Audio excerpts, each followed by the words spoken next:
Seorang sahabat bertanya kepada Nabi SAW, ayyul abadi ahabbu ilallahi subhanahu wa ta'ala.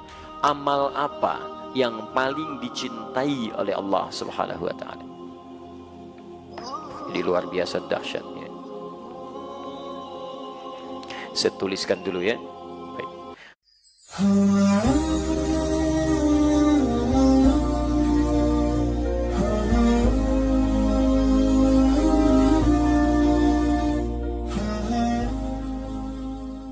Seperti contoh ayat ini misalnya di At-Tin, alaisallahu bi ahkamil hakimin. Dalam kalimat biasa bisa dikatakan begini, alaisallahu ahkamal hakimin. Tapi ketika menggunakan ba, itu untuk penegasan. Hei, hanya Allah hakim yang paling adil. Hanya Allah, nggak ada yang lain. Nabi bisa berkata ketika dikatakan iqra, baca. Nabi mengatakan ma qara'tu, saya nggak bisa baca. Tapi kenapa Nabi menggunakan ba? Ma'ana biqari, untuk menegaskan saya benar-benar nggak bisa baca.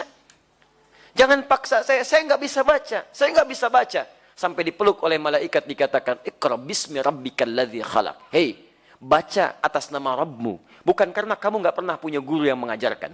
Bukan kamu karena nggak pernah sekolah. Bacakan karena Rabbmu yang menciptakan kamu saja begitu mudah. Apalagi menjadikan kamu paham tentang bacaan. Ketika semua dikerjakan karena Allah, maka yang sulit itu akan semakin mudah. Itu kuncinya. Nah, ba dalam kalimat walidayhi ini, itu menunjukkan aspek taukid.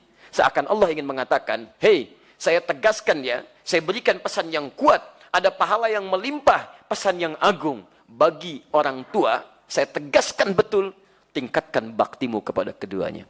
Kalimatnya menggunakan ba, seakan-akan ada yang penting di dalamnya, dan tidak boleh kita abaikan. Saking pentingnya menggunakan ba itu, fungsi keduanya lisak, lekat, dekat. Bakti pada orang tua itu disandingkan dengan ketaatan kepada Allah. Silakan antum cek. Sal, Quran, surah ke-17, ayat 23. Ketika Allah menyebutkan sembah Allah, ibadah kepada Allah, langsung setelahnya bakti pada orang tua. Wa qadha rabbuka, Quran surah 17 ayat 23, paling kiri di pertengahan. Wa qadha rabbuka alla ta'budu illa iyyahu, pakai ba, wa bil walidaini ihsana. Silahkan cek. Dan kami telah tetapkan, Rabbu yang menetapkan. Kalau Allah sudah menetapkan, gak ada perubahan di dalamnya. Apa kuasa antum untuk merubahnya? Allah tetapkan, gak ada yang bisa rubah. Kata Allah, Rabbmu telah menetapkan, alla ta'budu illa iyyah. Jangan sampai engkau ibadah, menyembah kecuali hanya kepada Allah saja, nggak ada yang lain. Dah, itu sudah ketetapan.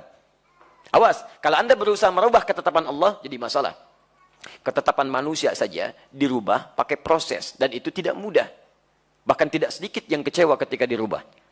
Tapi Allah ketika menetapkan, mustahil kita bisa merubahnya. Nah, kata Allah, tidak ada yang layak diibadahi, disembah, kecuali saya, kata Allah. Setelah mengatakan sembah saya, lihat kalimatnya. Wabil walidaini ihsana, menggunakan ba disandingkan dengan penyembahan kepada Allah. Kata para ulama tafsir, berbakti kepada orang tua kenapa diletakkan setelah menyembah Allah Subhanahu wa taala? Seakan-akan menegaskan tingginya kedudukan bakti kepada kedua orang tua sampai urutannya disandingkan setelah menyembah Allah Subhanahu wa taala. Jelas di sini? Nanti kita akan lihat tafsiran hadis-hadisnya di antara urutan-urutan yang dimaksudkan. Di antum, kalau menghilang bakti, abai bakti pada kedua orang tua, itu bukan sekedar melahirkan dosa. Maaf, seakan-akan antum akan langsung berurusan dengan Allah Subhanahu wa taala. Nanti kita lihat penjelasan Nabi sallallahu alaihi wasallam. Paham sampai sini? Baik. Kalimat terakhir. Husna. Husna. Turunan katanya sifatnya bisa hasanah. Sifat ibadahnya disebut dengan ihsan. Husna itu kebaikan yang melahirkan pahala. Jadi setiap dikerjakan, pahalanya ada. Ya, jadi ketika Allah mengatakan bakti pada orang tua menggunakan kalimat husna, seakan-akan memberi pesan, ketika engkau praktekkan bakti itu, dituliskan pahalanya untukmu. Lihat totalitas, jadi apapun Anda. Silahkan Anda jadi direktur, mama Anda minta sesuatu, nggak usah gengsi. Ketika diikuti, pahala dituliskan untuk Anda. Ya, ada seorang ulama, ya, ketika sedang beraktivitas, tiba-tiba ibunya manggil, Fulan, dipanggil. Nggak pakai ustad, tidak. Namanya langsung, Adi, sini. Masya Allah. Nggak ada malu, nggak ada apa. Tinggalkan sementara, datangi ibunya. Dan nggak ada malu. Dituntun, dibawa, dan sebagainya. Di situ dituliskan pahalanya. Antum jadi apapun. Antum boleh jadi dosen terbaik.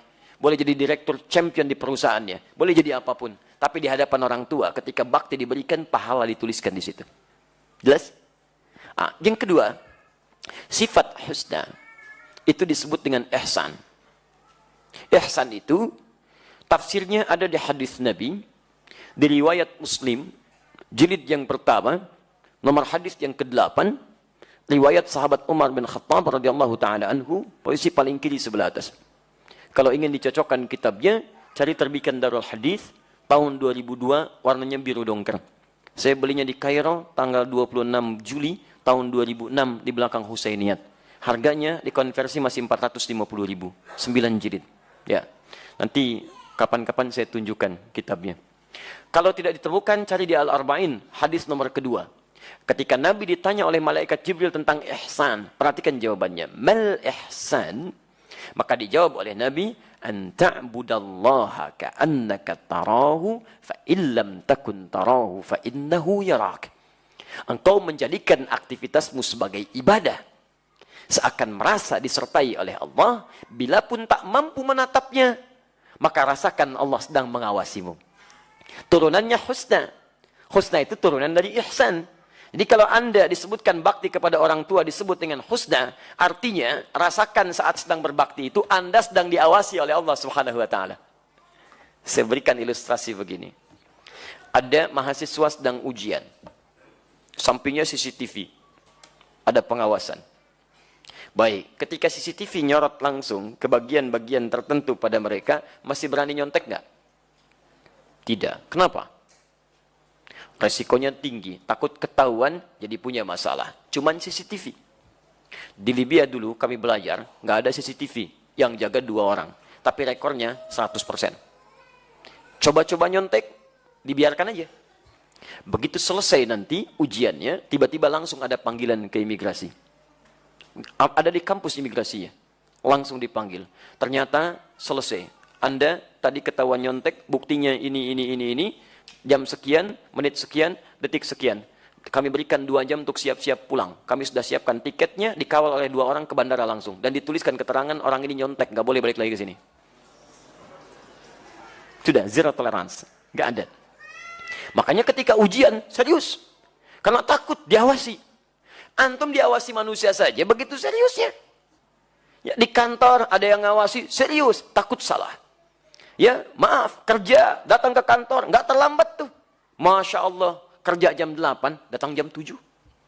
Bahkan bukan cuma takut pengawas, takut macet. Luar biasa. Kok pagi-pagi amat, si Ahmad aja nggak pagi-pagi, itu kan si Ahmad, takut macet. Masya Allah, takut macet. Macet aja takut. Kenapa sama Allah antum tidak takut? Sama manusia takut. Kenapa sama penciptanya tidak takut? Makanya orang-orang yang takut dalam kebaikan, dia akan menghindarkan diri dari keburukan. Karena itu ketika orang ihsan beraktivitas, merasa disertai Allah, maka akan takut khauf dalam dirinya ketika aktivitas dia tidak disukai oleh Allah Subhanahu wa taala. Makanya mustahil ada orang mengatakan bismillah, ba-nya di situ ilsaq, lekat. Bis dengan siapa? Ismullah, dengan Allah. Jadi ketika antum mengatakan bismillah, antum sedang merasa disertai oleh Allah. Dilihat, diawasi. Jadi nggak akan pernah ada orang mengatakan bismillah menyentuh minuman yang haram. Bismillahirrahmanirrahim. Kok pakai bismillah? Kan mabuk. Biar berkah. Berkah, Masya Allah. Saja. Nggak bisa. Jadi mustahil mengatakan bismillah melakukan yang salah itu mustahil. Mustahil teman-teman sekalian. Karena itu ketika bakti kepada orang tua menggunakan kalimat husna, di situ selain memberikan gambaran pahala yang banyak, juga memberikan cara kepada kita. Kalau antum ingin mengabaikan baktinya, kesal dengan orang tua, keluar kalimat yang tidak menyenangkan, rasakan, bayangkan, bukan cuma keluar kalimat, tapi antum sedang disaksikan oleh Allah Subhanahu wa taala. Apa tidak malu berkata kotor disaksikan oleh Allah? Antum marah saja, kelihatan orang lain, antum simpen-simpen. Antum berkata yang kotor saja, atau melihat yang tidak baik, kelihatan oleh orang lain, antum tutup-tutup. Maka kenapa ketika antum berkata yang kotor dan Allah saksikan tidak malu dengannya? Karena itu, teman-teman sekalian, Maka ketika ada situasi yang kurang menyenangkan hubungan dengan orang tua, maka nanti kita akan lihat bagaimana ayat Al-Quran dan hadis memberikan jalan. Salah satunya minimal malulah terhadap Allah. Karena kita bukan hanya berhadapan dengan orang tua, tapi juga disaksikan oleh Rabb yang menciptakan kita semua. Jelas di sini? Maka kesimpulan pertama, bakti pada orang tua menghadirkan pahala yang begitu besar. Mudah-mudahan sampai nanti pada hadisnya, ya. Nanti saya berikan kisi-kisi. Pahalanya tidak hanya melimpah saat di akhirat, tapi diberikan bonusnya saat di dunia. Jadi kalau antum punya bakti tinggi pada orang tua, itu Allah akan berikan juga balasan-balasan dunia yang tidak ditangguhkan sampai ke akhirat. Akhirat pahalanya, bonusnya diberikan di dunia. 2, bakti pada orang tua sekaligus menjadi gambaran ketaatan hamba kepada Allah Subhanahu wa taala. Jadi kalau antum rajin sholat tapi bermasalah dengan orang tua dengan cara yang tidak benar, ini menunjukkan antum pun kurang taat di hadapan Allah Subhanahu wa taala. 3, bakti pada orang tua dikuatkan dengan huruf taukid yang menegaskan hukum sekaligus tingginya konsekuensi pelanggarannya. Di hukumnya sangat tegas, kalau dilanggar dosanya nggak seperti dosa biasa. Nanti kita akan lihat dalam paparan hadisnya, bahkan nanti mohon maaf bisa berdampak juga pada masalah-masalah dalam kehidupan kita. Udah ya? Sekarang mari kita bacakan hadis yang pertama terkait tafsiran dari firman Allah Subhanahu wa taala dimaksud. Bismillahirrahmanirrahim. Pertama, hadisnya sahih. حدثنا أبو الوليد قال حدثنا الشعبة قال الوليد بن العيزر أخبرني قال سمعت أبا عمرو الشيباني يقول حدثنا صاحب هذه الدار وأشار بيده دار عبد الله رضي الله تعالى عنه قال. Di sini kita bacakan hadisnya. Sa'altu an-nabiy sallallahu alaihi wasallam. Imam Al-Bukhari mengisahkan tentang sahabat Abdullah radhiyallahu taala anhu yang pernah bertanya kepada Nabi sallallahu alaihi wasallam. Pertanyaan ini sekaligus jawabannya menjadi tafsir dari ayat tadi. Baik, mari kita lihat. Ayyul amali ahabbu ilallahi subhanahu wa ta'ala. Seorang sahabat bertanya kepada Nabi sallallahu alaihi wasallam, ayyul amali ahabbu ilallahi subhanahu wa ta'ala. Amal apa yang paling dicintai oleh Allah subhanahu wa ta'ala? Ini luar biasa dahsyat ya. Saya tuliskan dulu ya. Baik. Dan saya ingatkan, apa yang saya tuliskan terkadang tidak tercantum di kitab. Ya, jadi antum kalau ada yang penting, cepat antum tuliskan, karena nanti kadang-kadang saya tidak minta dihapus pun bisa dihapus itu. Ya. Dan semoga Allah mengampuni dosa orang yang menghapus, yang tidak saya mintakan menghapus. Baik, bismillah. Yang ini tidak apa-apa ya. Jazakallah khair. Pemirsa, Mas Asikin ya. Turunkan. 1. Amal apa yang paling dicintai Allah?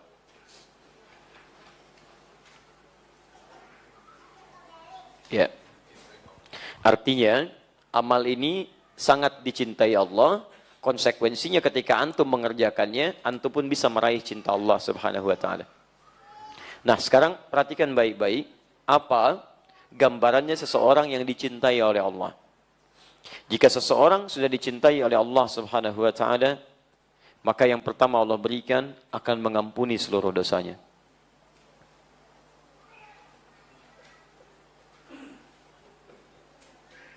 Ampunan dosa. Dalil yang ditemukan di Quran surah ketiga Ali Imran ayat 31, paling kiri sebelah atas. Qul in kuntum tuhibbunallaha fattabi'uni yuhibbukumullah. Katakan Muhammad, jika kalian serius mencintai aku, ikuti aku, ikuti sunnah petunjuk Nabi sallallahu alaihi wasallam. Poinnya, lihat, yuhibbukumullah, maka Allah akan cintai kalian. Cintai. Nah, ketika Allah mencintai seorang hamba, apa yang diberikan? Wa yaghfir lakum dzunubakum. Yaghfir dzunub. Ya. Dzunub itu jamak dari kata dzambun. Kalau dzambun itu baru sedikit. Tetap dosa. Tetap dosa. Cuman dosanya tidak sebanyak yang ini bentuk jamak. Ya, Allah menurunkan kalimat dzambun misal di Quran surah Ghafir, surah ke-40. Kan?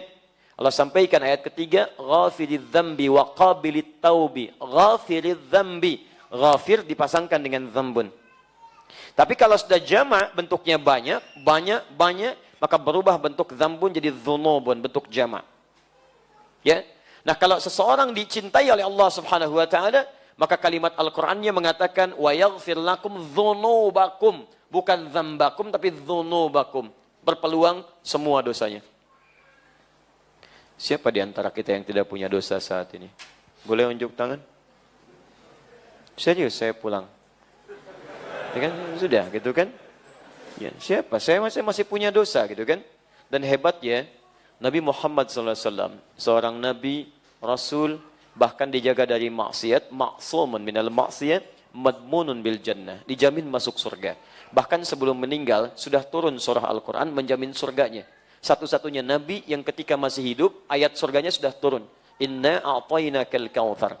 Kami sudah jaminkan padamu kenikmatan surga yang sangat indah. Ada sungai khusus untukmu di surga. Jaminan sudah ada.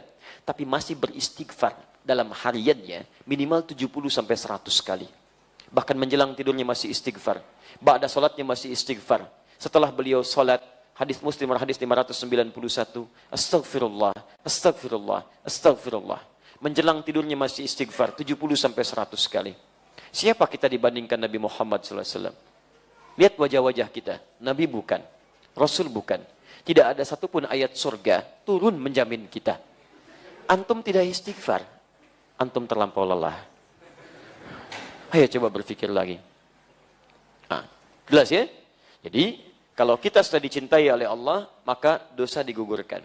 Kalau dosa digugurkan, berarti peluang-peluang berbuat kotor sudah tidak ada. Yang ada yang baik-baik saja. Ada penjagaan Allah di situ. Ini ciri orang yang dosanya diampuni, jadi kotoran-kotoran dari dosa itu sudah nggak ada. Makanya ketika dia bertobat, tobat itu kembali ke jalan yang baik. Kembali ke jalan yang benar, ke tobat. Nah, orang yang tobatnya benar, seperti gambaran di Quran surah keempat, ayat 17 sampai dengan 18, paling kiri sebelah bawah. Ya. Innamat taubatu 'ala Allahi lil ladzina ya'maluna su'a bi jahalatin thumma yatubuna min qarib. Ketika dia bersegera tobat dari dosanya, cirinya apa? Salah satunya selain mengakui dosa, menyesalinya dan meninggalkannya. Jadi dia nggak kerjakan lagi kalimat ini. Maaf, pernah misalnya berbuat gibah, gosip misalnya, membicarakan keburukan orang. Kemudian dia tobat. Nah, ciri tobatnya yang diterima adalah ketika dia bisa meninggalkan perbuatan ini. Allah mengampuni dosa ininya, maka hilang dia. Maka lisannya tidak bisa berbicara yang tidak baik lagi. Yang muncul yang baik-baik. Makanya kalau orang diampuni dosanya oleh Allah, masih hidup dia di dunia, orang ini akan dijaga dari perbuatan yang tidak baik. Baik.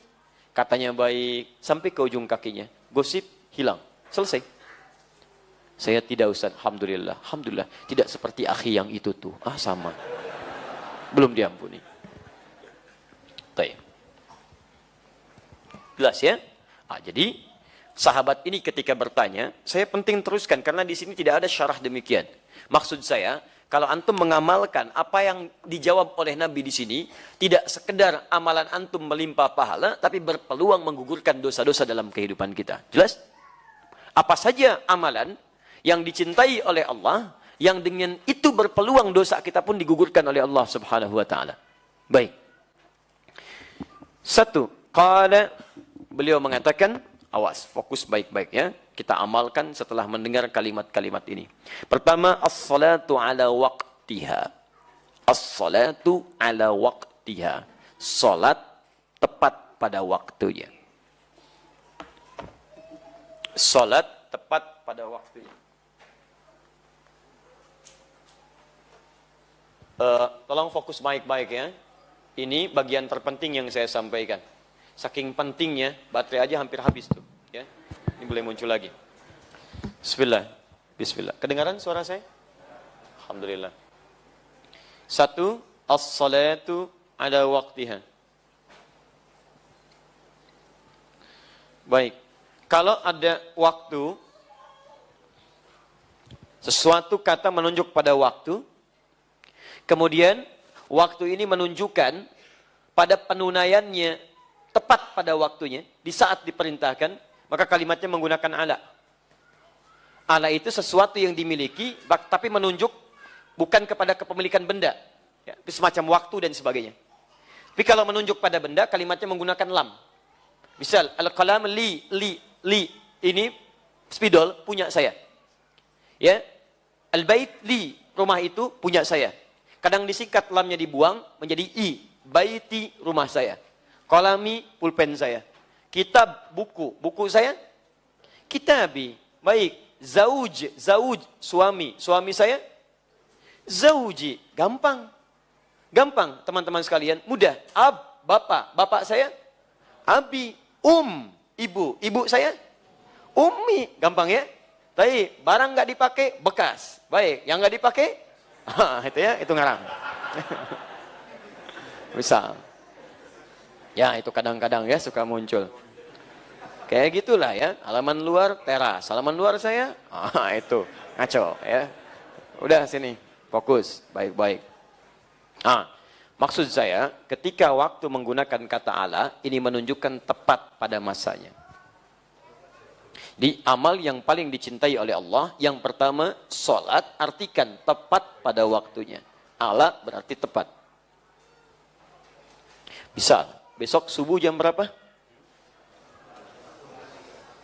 4.15, 4.10, ayo berapa lagi? Baik. Yuk diskusi dengan teman, tanya kawan, call a friend, ayo. Baik, 4 berapa? Nggak apa-apa, beda, tidak ada masalah. Ini menunjukkan antum datang dari daerah yang berbeda-beda. Betul. Kalau sama Bekasi 4.10, sekarang naik 4.11 untuk hari ini. Tadi menyebutkan 4.15, berarti bukan daerah sini, Masya Allah. Betul, saya bersyukur kepada Allah, antum diberikan keringanan langkah. Dari sekian manusia yang hidup, antum yang digerakkan ke sini. Padahal saya yang ngundang enggak, DKM juga ngundang enggak, siapa yang menggerakkan langkah antum? Kalau antum sudah digerakkan, mustahil kalau bukan oleh Allah.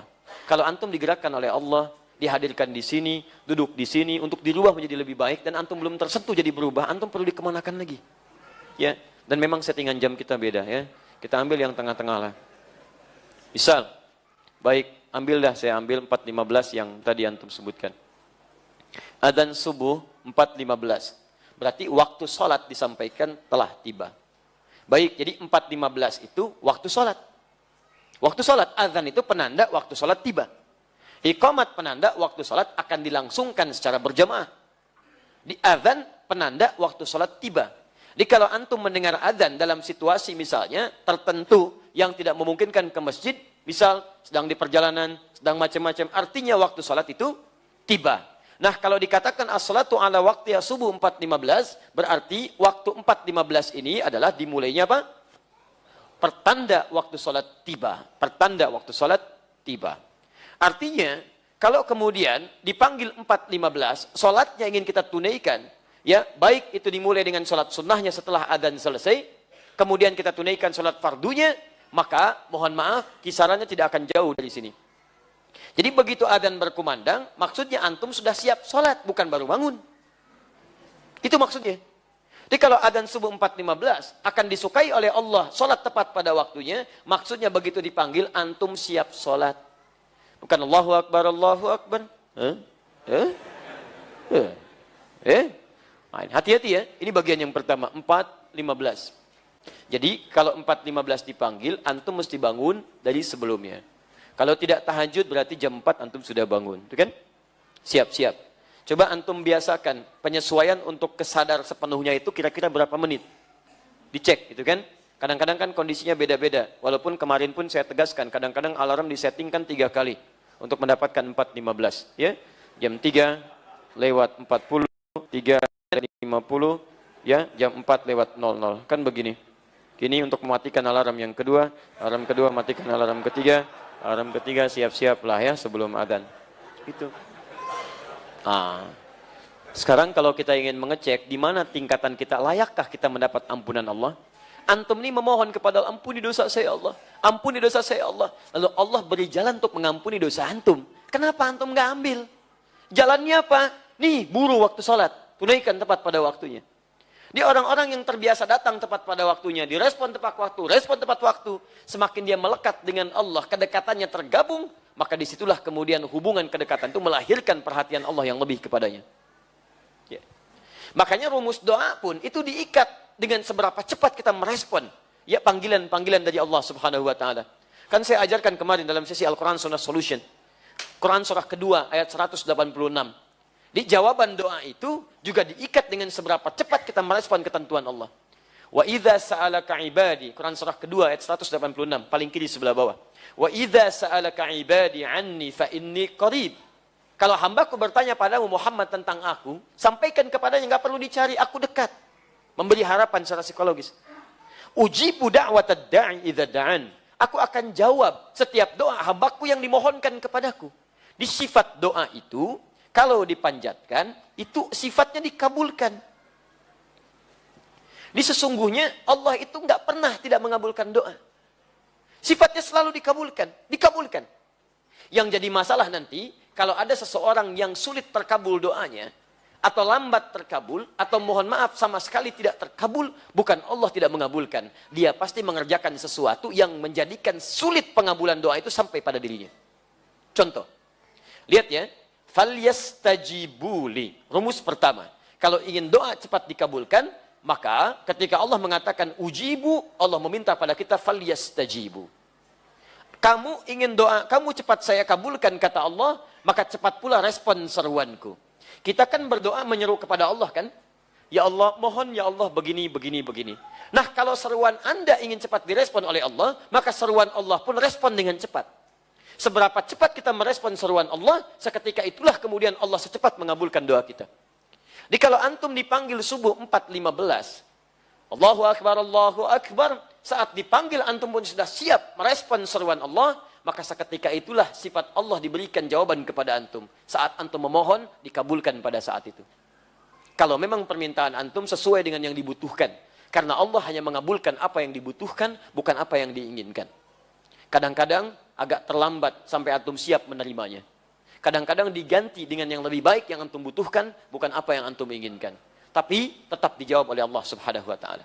Antum melambat-lambatkan, seketika jawaban pun datang lambat. Allahu Akbar, Allahu Akbar. Ke masjid yuk, baru qomat. Lumatan. Masya Allah. Tuh, udah muncul begitu. Maka jangan heran ketika antum nuntut kepada Allah pun, responnya sesuai dengan respon antum. Jangan ingin merasa cepat. Ya kemarin kemana aja? Ke masjid jarang ada. Baca Al-Quran jarang. Begitu gajian terlambat 3 bulan langsung ke masjid. Masya Allah. Tahajud. Baca Al-Quran. Kurang apa lagi saya bermohon kepadamu? Kurang banyak.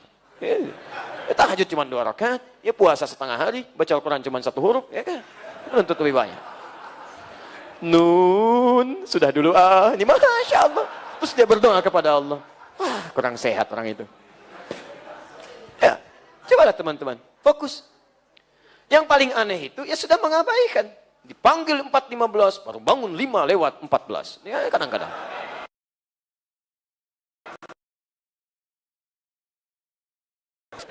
Dan ini itu kayak nggak logis gitu. Nuntutnya keterlaluan. Tapi ketika dipanggil nggak ada respon. Ya itulah kadang-kadang sebagian dari ciri khas manusia yang harus kita kemudian arahkan kepada yang lebih baik. Nah, jadi ini bagian yang pertama teman-teman sekalian. Allah kadang berikan jalan atas jawaban kita. Cuman ketika jalan itu dibentangkan kepada kita, kita tidak melaluinya. Itu yang jadi masalah. Jelas sampai sini? Awas. Sebelum dihapus ya. Baik. 2. Sekarang, apa korelasi kalimat pertama ini dengan ayat Quran tadi? Tadi kan saya sampaikan kalau antum masih ingat, bahwa bakti pada orang tua diletakkan setelah apa? Menyembah Allah Subhanahu wa taala. Di antara dalil turunannya Quran surah ke-17 ayat 23. Bukankah salat bagian dari menyembah Allah Subhanahu wa taala? Dan hanya itu ibadah terbaik dalam menyembah Allah Subhanahu wa taala, salat. Makanya ketika Allah kemudian ingin menjadikan seorang hamba ingin dekat dengannya, maka salat yang terbaik, teman-teman. Saya kasih jabaran paling dalam. Ini. Jika Anda ingin menghadirkan kedekatan dengan Allah dan selalu ingat dengan Allah, ingatan yang menjadikan dekat disebut dengan zikir namanya. Ya. Itu nanti caranya banyak. Misal, berdoa itu zikir. Makanya ketika antum berdoa, merasa ada kedekatan dengan Allah Subhanahu wa taala. Zikir. Quran surah 7 ayat 205. Wadhkur rabbaka fi nafsika tadarruan wa khifatan wa dunal jahri minal qaul.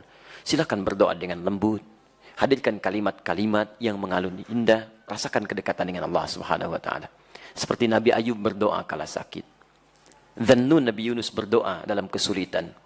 Nabi Zakaria berdoa dalam ujian belum dapat keturunan. Maryam berdoa ketika mendapatkan celaan. Doa, zikir. Baca Al-Quran, zikir. Karena itu Quran disebut dengan zikir. Quran surah ke-15 ayat ke-9. Paling kanan di pertengahan. Inna nahnu nazzalna dzikra wa inna lahu lahafizun. Karena itu ketika antum sedang membaca Al-Quran, ada kedekatan tersendiri dengan Allah Subhanahu wa taala. Gak percaya silahkan. Ya, silahkan. Quran itu beda, Pak. Jadi begitu antum baca, kayaknya ada suasana lain gitu. Jangankan manusia, hewan pun dibentangkan mushaf. Saya tadi pagi baru menerima kiriman video itu. Bagaimana seekor kucing, ya lagi-lagi kucing gitu kan. Dia berputar-putar, kemudian diberikan sebuah alat perangsang gitu kan. Atau benda untuk merangsang penciuman dia. Masya Allah. Letakkan mushaf, tidak dia langkahi, tidak dia injak. Buku biasa, dia injak. Kucing aja, paham. Kenapa kita yang bukan kucing tidak seperti itu? Hati-hati teman-teman sekalian. Kadang-kadang hewan itu saya kasihan betul. Perilaku manusia disalahkan hewan. Antum yang punya masalah, yang malu antum. Kenapa kucing disalahkan? Malu-malu kucing. Yang keliaran malam-malam perempuan, yang disalahkan kupu-kupu. Coba cek. Yang punya masalah laki-laki, yang kena buaya. Tuh. Begitu makin majalah, yang kena kelinci. Kan aneh. Yang korupsi, manusia, yang kena tikus. Bahkan ketika kesalahan itu diungkapkan, yang disalahkan kambing. Yang hitam lagi. Kita tuh banyak gak adilnya, banyak gak adilnya. Giliran korban hewan yang dipotong, kan? Jadi dalam beberapa bagian tertentu kita mesti kembalikan kepada kebaikan-kebaikan. Nah, ayo kembali lagi ke sini. Jadi pertama, bagian penyembahan kepada Allah Subhanahu wa taala. Begitu baca Al-Qur'an, zikir. Apalagi kalau Qur'annya hadir di benak kita. Dihafalkan. Makanya penghafal Qur'an yang baik itu kedekatan dengan Allahnya lebih terjaga. Karena itulah penghafal Quran 4 kali levelnya dinaikkan oleh Allah dibanding pembaca. Quran surah ke-54, 4 kali ayat 17, ayat 22, ayat 32, ayat 40. 17, 22, 32, 40. Walaqad yassarnal Qur'ana lidzikri. Menghafal Quran disebut dengan zikir. Jadi kalau antum menghafal Quran tapi tidak menjadikan antum dekat dengan Allah, salah cara antum menghafal. Salah antum. Menghafal Quran itu lain kalau benar. Lisannya hati-hati karena takut kalau bicara Allah nggak ridha dengan lisannya. Pandangannya mulai hati-hati, langkahnya mulai hati-hati. Anak antum disekolahkan di ma'had tahfidz Al-Quran. Pulang dari situ hafalan 30 juz, tapi akhlak nggak berubah. Ada yang salah cara dia menghafal itu. Ada yang keliru. Ya, di Libya pernah ada zilitin, saya itu Masya Allah. Kalau ingat Libya itu negeri Quran, itu nomor 2 di dunia setelah Palestina. Penduduk 5 juta, sejutanya sudah 30 juz. Sisanya 15 juz, 10 juz dan sebagainya. Saya pernah talaqi langsung pada Syekh Ali di Suqslatha. Begitu sedang talaqi begini, tiba-tiba datang seorang anak perempuan kecil, lucu, cantik dan luar biasa, bawa selang. Anak itu dengan polos berkata, usia 3-4 tahun lah. Syekh, idribini. Hah? Syekh, tolong pukul saya dengan selang ini. Saya pikir, kenapa ini? Apa kata anak ini? Lihat baik-baik. 5 kata Syekh kami dengan tersenyum. Kata anak ini, nesit, saya lupa. Pikir anak ini ada sumbatan di kepalanya. Tolong pukul dengan selang, supaya hilang sumbatannya, lancar hafalan Qurannya. Teman-teman, itu dulu diwariskan jadi budaya tuh di Libya itu menghafal Quran. Jadi kalau anak usia remaja nggak hafal Quran, dia aib, nggak punya teman tuh. Saking inginnya dekat dengan Allah. Dari kecil orang tua yang mengatakan, tolong didik anak saya jadi hafal Quran. Tolong didik. Tolong didik. Ya, makanya luar biasa. Jadi antum kalau nggak percaya silahkan. Antum hafalin deh malam ini ya. Mulai menghafal satu surah yang belum antum hafalkan.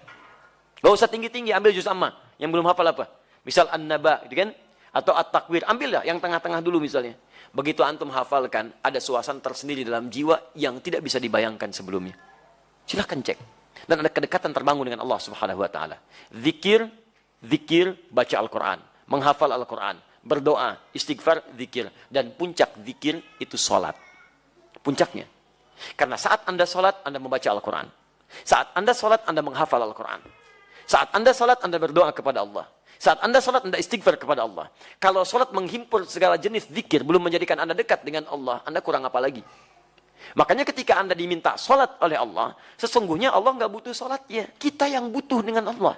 Karena dengan itu kedekatan terjalin dengan Allah. Dengan itu istighfar kita lakukan. Kalau dekat suasananya, air mata bisa mengalir. Kemudian ampunan diberikan, maka bersihlah keadaan diri kita. Makanya orang yang sholatnya benar, kalau sudah diampuni dosanya, maka dia akan terbebas dari sumber keburukan. Quran surah ke-29, ayat yang ke-45. Inna sholata tanha anil fahsya wal munkar. 1. Amalan yang dicintai oleh Allah. 2. Setelah menyebutkan itu, qultus thumma ayyun. Aku bertanya lagi, setelah itu apa? Qala, Masya Allah. Thumma birrul walidain. Setelah itu, berbaktilah kepada kedua orang tua.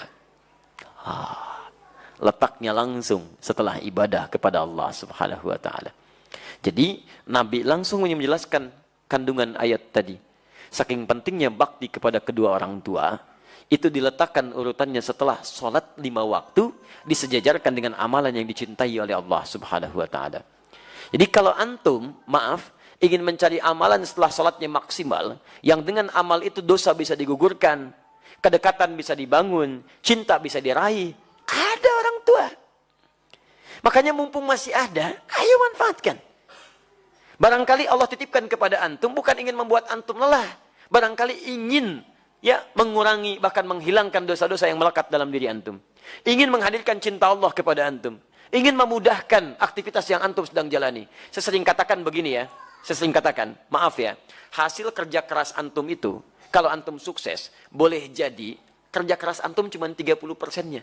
70%-nya, disitulah tangisan ibunda Anda yang menangis di pertengahan malam. Peluh keringat ayah Anda yang dalam mencangkul itu berkata kepada Allah, ya Allah mohon, jangan sampai anak saya seperti ini keadaannya. Ya Allah jadikan dia lebih bahagia.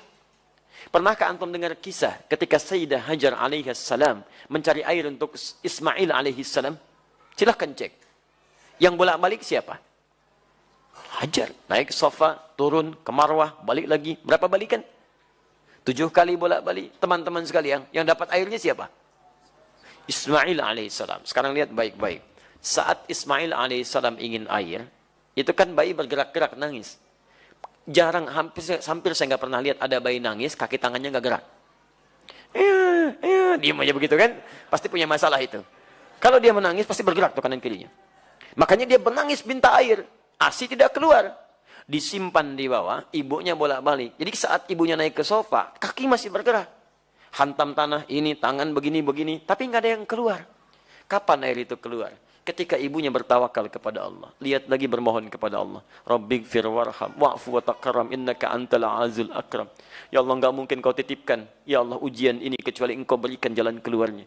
Ya Allah, hamba sangat yakin dengan karuniamu. Ya Allah, hamba mohon. Ya Allah, hamba mohon. Sofa berfikir dengan cara yang bening.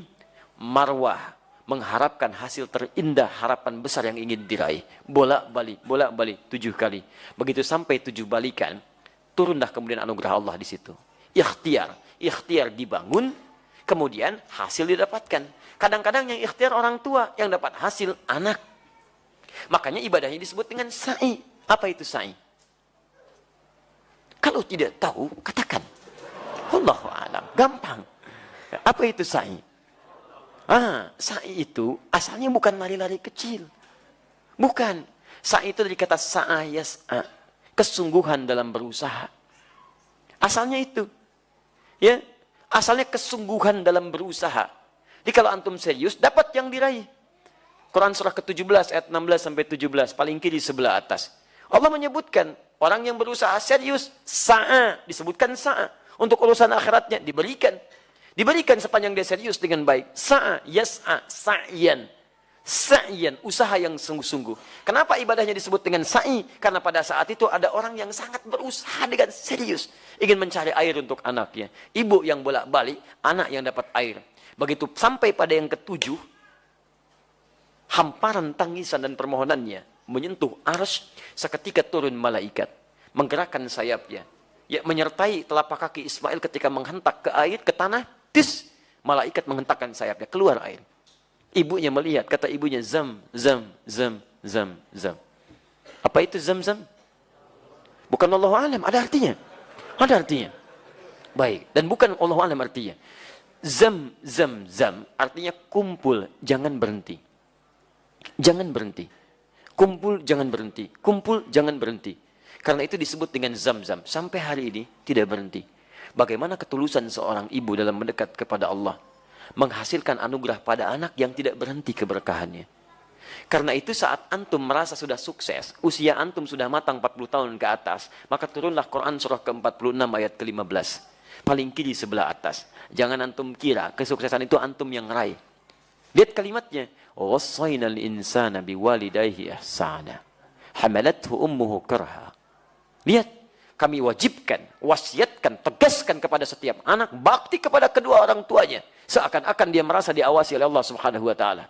Ibu kamu sudah mengandung kamu dalam keadaan lemah luar biasa. Kemudian memberikan ASINya lemah luar biasa. Perjuangannya berat. Nah, ketika engkau sampai pada usia 40 tahun minimal, banyaklah berdoa kepada Allah. Lihat, antum usia 40 tahun, perhatikan bimbingan doanya dari Allah. Ya, perhatikan doanya.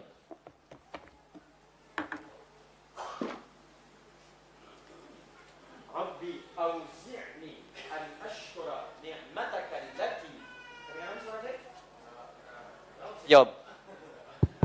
Ya, baik. Kedengaran suara saya? Tidak. Kenapa bisa jawab? Ya, hati antum dengar. Rabbi auzi'ni an ashkura ni'mataka allati an'amta 'alayya wa 'ala walidayya. 'Alayya, lihat. Wa 'ala walidayya. Ya Allah, mohon bimbing hamba untuk bisa mensyukuri segala nikmat yang telah Engkau titipkan kepada hamba. Lihat-lihat, dan bukan hanya kalimat hamba, tapi disebutkan walidayya, orang tuanya disertakan. Ya, kata sebagian ulama tafsir, kenapa orang tua disertakan pada pengakuan nikmat? Karena orang itu mesti sadar, anak mesti tahu, boleh jadi usia dia atau usaha dia untuk mendapatkan hasil itu bukan karena kerja kerasnya, lebih banyak karena orang tuanya. Mustahil teman-teman sekalian antum ujug-ujug mendapatkan sesuatu. Pasti ada kaitan dengan orang tua antum yang berdoa kepada antum, yang bermohon kepada Allah. Antum disekolahkan investasi orang tuanya, dicarikan guru yang spesial untuk mengajarkan antum, diberikan kasih sayang, makanan terbaik. Tiba-tiba antum katakan, ini semua karena saya. Tidak ada peran orang tua. Siapa antum? Maka jika semua diberikan, maaf, kandungan tidak pernah dilepaskan. Belum pernah saya dengar seorang ibu mengandung, tiba-tiba, mama mau mandi dulu, sebentar ya. Enggak bisa. Kemana aja dibawa. 9 bulan 10 hari berjuang dengan lelahnya. Quran surah 7 ayat 189. ASI sempurna sampai 2 tahun. Gratis, paling bagus Quran surah kedua ayat 233. Mencarikan guru untuk belajar sampai paham. Ya, sampai antum paham bisa berbagi. Quran surah ke-9 ayat 122. Menjadi dekat dengan Allah dalam belajar. Quran surah 58 ayat ke-11. Cari guru ngaji, ayo talaki, datang ke masjid. Carikan tempat, cari guru terbaik. Sampai doa, dilindungkan dari setan. Contoh Quran surah ke-3, 35 sampai 37. Semua ada perhatian. Tiba-tiba setelah dewasa, Masya Allah, minta sedikit saja. Antum katakan, kenapa? Dan hebatnya, orang tua nggak pernah minta. Nggak pernah minta, jarang umumnya minta. Ya, tapi kalau sudah ada sinyal, antum mesti paham. Itu yang kadang-kadang susah. Ya, mama, ya nggak apa-apa, pakai handphone begini juga nak. Yang penting bisa nelpon, maksudnya ganti handphonenya. Itu, ya. Baik, silahkan para orang tua setelah tayangan ini uji anaknya ya. Baik, baik. Papa Maya nggak apa-apa rumah begini juga. Langsung rumah, Masya Allah. Ya, isi dengan kebaikan-kebaikan. Jadi teman-teman sekalian, indah. Makanya lihat ya, itu ditempatkan setelah sholat tepat pada waktunya, bakti kepada kedua orang tua. Jadi berbahagialah antum kalau masih ada orang tua lengkap. Demi Allah saya katakan. Ya, saya ingin katakan pada antum, tolong jangan tunggu penyesalan di akhir. Karena kalau sudah tidak ada, nggak ada kesempatan untuk bisa mewujudkannya. Saya berusaha untuk menghadirkan bakti kepada keduanya. Tapi satu sudah tidak bisa didapati. Ya, saya 4, 5 bersaudara. Saya anak keempat. Ayah saya mengajar satu musalla. Sekarang menjadi masjid. Setiap yang dibawa, itu saya dalam taklim beliau. Saya masih ingat betul. Kalau beliau mengajar, itu saya tidur. Ya, sekarang tertukar. Saya mengajar, beliau tertidur. Tapi yang paling menarik, dalam keadaan selesai mengajar pun, kalau pulang, saya nggak dibangunkan, Pak. Digendong oleh beliau. Sampai ke kamar tidur, dan disitulah kemudian dipastikan tidurnya nyaman. Kalau bangun kadang digoda. Dari mana taunya? Karena saya pernah pura-pura tidur. Untuk tahu apa yang ayah saya lakukan dalam keadaan saya demikian. Ternyata dijaga betul. Sampai ke rumah. Sampai tiba masanya, kemudian saya mau masuk pesantren. Apa yang terjadi? Ayah saya diberikan ujian sakit oleh Allah Subhanahu wa Ta'ala. Dengan sakit itu kemudian kami menjenguk ke rumah sakit. Ayah saya hanya memeluk, mengatakan, maafkan, saya tidak bisa mengantar. Maafkan, ayah tidak bisa mengantar. Saya peluk beliau, saya berangkat ke pesantren, dan ternyata itulah akhir pertemuan kami. Saya pulang, kemudian sampai rumah sudah tidak punya kesempatan menatapnya. Ya, sudah dikuburkan, saya peluk ibunda saya temani beliau tidur, hanya melihat dalam mimpi, mengenakan kemeja biru muda, dan hanya kemudian memberikan isyarat senyuman. Itu akhir yang saya lihat dalam mimpi. Kini, saat kita punya sesuatu untuk berbagi, minimal memberikan kebahagiaan, orangnya sudah nggak ada. Saya betapa bahagia waktu membawa ibunda saya haji. Saya genggam tangannya dengan tangan kanan saya. Dalam sa'i saya berdoa kepada Allah, ya Allah mohon ganti kasih sayang ibu saya. Ini ibu saya bawa ya Allah. Saya mohon ya Allah, ampuni dosa saya ya Allah. Ampuni dosa ibu saya. Beri kesempatan saya membahagiakannya ya Allah. Beri kesempatan. Tangan kanan saya genggam ibu saya. Tapi yang kiri itu udah gak ada yang dipegang, Pak. Jadi saya mohon kepada antum, kalau masih ada orang tua, antum jangan sia-siakan. Karena kalau sudah gak ada, sulit antum menemukannya. Sulit. Ya, itu anugerah. Ya, teman-teman sekalian, saya kira itu bagian kedua. Ya, dan yang terakhir, qultu thumma ayyun, saya bertanya lagi, apalagi setelah yang kedua itu? Kata Nabi, thummal jihadu fi sabilillah. Baru jihad fi sabilillah. Perhatikan, jihad fi sabilillah letaknya nomor 3. Nomor 3. Setelah bakti pada orang tua. Jadi, bahkan nanti dalam kaidah nggak boleh antum mau jihad, orang tua tidak sepakat, antum maksa jihad, antum dosa. Dosa. Nanti kita lihat bab selanjutnya. Ada seorang ingin berjihad, orang tuanya ternyata belum mengizinkan dia berangkat. Dan sedih. Apa kata Nabi? Masya Allah. Kata Nabi, pulang kamu ke rumah. Buat dia tertawa seperti engkau membuatnya menangis. Buat dia tertawa seperti engkau membuatnya menangis. Saking tingginya nilai bakti pada orang tua. Pahala antum diberikan di situ. Kadang antum nyanyi pahala keluar rumah. Di dalam rumah ada sosok yang sangat dalam. Yang menghadirkan pahala kebaikan kita. Mungkin jalan surga antum bukan di luar. Orang tua yang dititipkan kepada antum. Yang lain usia 60 tahun. Yang lain 50 tahun. Kok orang tua antum 80 tahun hadir di samping antum? Kadang-kadang rasanya makin repot. Makin repot. Ternyata di situ surganya ternyata. Dan itu jihad terpenting dibandingkan dengan keluar. Dan urutannya nomor 3. Urutan nomor 3.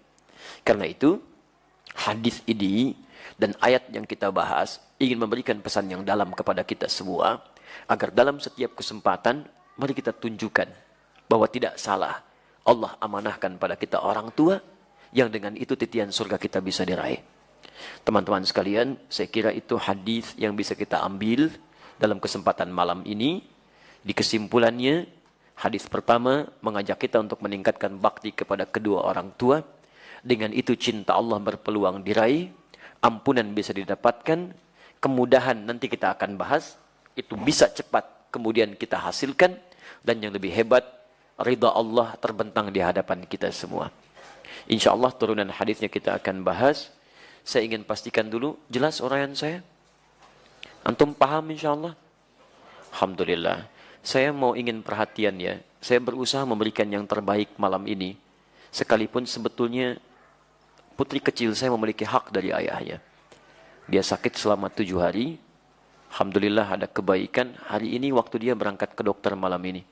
Saya peluk sebelum saya berangkat. Saya cium keningnya.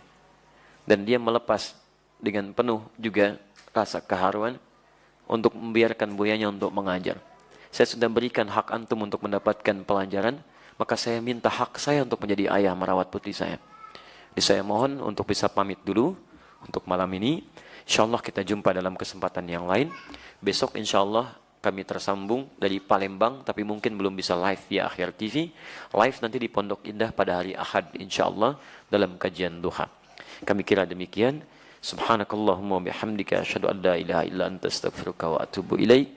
Wa akhiru da'wana alhamdulillahi rabbil alamin. Al'afu minkum. Assalamualaikum warahmatullahi wabarakatuh.